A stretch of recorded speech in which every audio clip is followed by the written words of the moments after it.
Gálatas 3. Ó Gálatas insensatos, quem vos fascinou a vós outros, ante cujos olhos foi Jesus Cristo exposto como crucificado? Quero apenas saber isto de vós: recebestes o Espírito pelas obras da lei ou pela pregação da fé?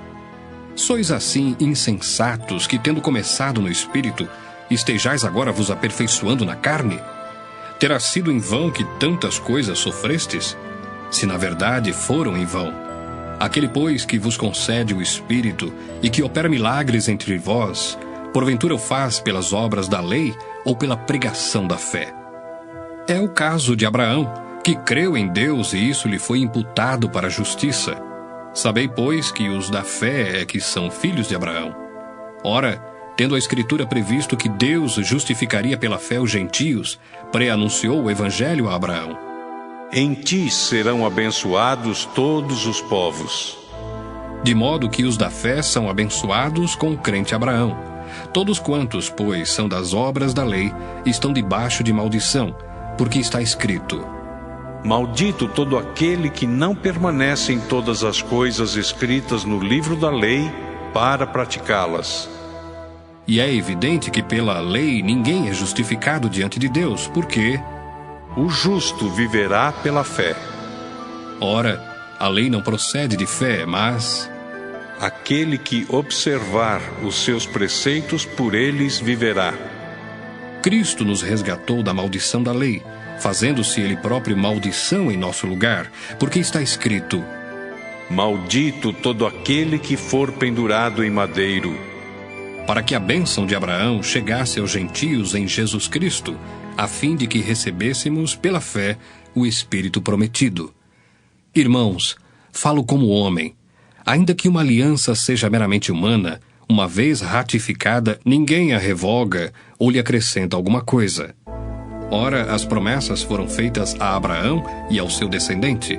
Não diz "e aos descendentes", como se falando de muitos, porém como de um só, e ao teu descendente, que é Cristo.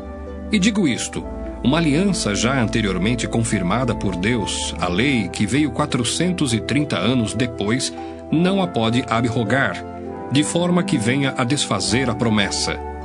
Porque se a herança provém de lei, já não decorre de promessa, mas foi pela promessa que Deus a concedeu gratuitamente a Abraão. Qual, pois, a razão de ser da lei? Foi adicionada por causa das transgressões até que viesse o descendente a quem se fez a promessa, e foi promulgada por meio de anjos pela mão de um mediador. Ora, o mediador não é de um, mas Deus é um. É porventura a lei contrária às promessas de Deus? De modo nenhum. Porque se fosse promulgada uma lei que pudesse dar vida, a justiça, na verdade, seria procedente de lei. Mas a Escritura encerrou tudo sob o pecado, para que mediante a fé em Jesus Cristo fosse a promessa concedida aos que creem. Mas antes que viesse a fé, estávamos sob a tutela da lei, e nela encerrados para essa fé que de futuro haveria de revelar-se. De maneira que a lei nos serviu de aio para nos conduzir a Cristo, a fim de que fôssemos justificados por fé. Mas tendo vindo a fé, já não permanecemos subordinados ao aio, pois todos vós sois filhos de Deus mediante a fé em Cristo Jesus. Porque todos quantos fostes batizados em Cristo, de Cristo vos revestistes.